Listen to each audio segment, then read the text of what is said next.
Now, we are down to 4 teams in the high school football playoffs, 4 Suncoast teams, that is. Riverview is in Vero Beach tonight to take on a tough Indians team. In fact, the only loss of the season for the Rams was to another Indians team, Venice. SNN's Ben Bobick is with Riverview in Vero Beach right now. Ben?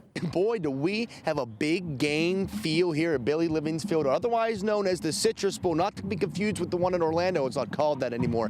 But it was a 3-hour bus ride for the Rams, so coming over here. Now go take a look at them over there. They're kind of getting loosened up, but I say this, the silver lining of a 3-hour bus ride is if you're traveling that far, you made it pretty deep in the playoffs because the team's a little bit thin, so they're a little bit more spread out.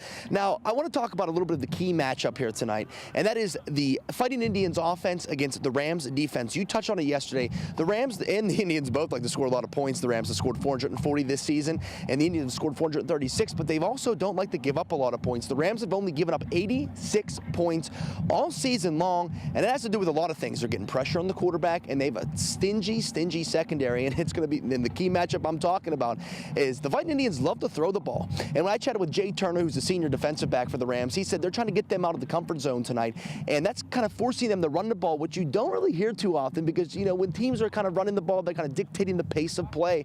But apparently the Indians like to run the ball, or pass the ball rather, and so they're trying to force them to run it. But you know what? I'll take this Rams secondary over anybody. You guys got guys like Jamar Johnson, who's going to be a Division I football player, Jay Turner, who's having a great season, and Charles Brantley, the freshman, a.k.a. Chuck, as the team likes to call him. He's the younger brother of Arthur Brantley.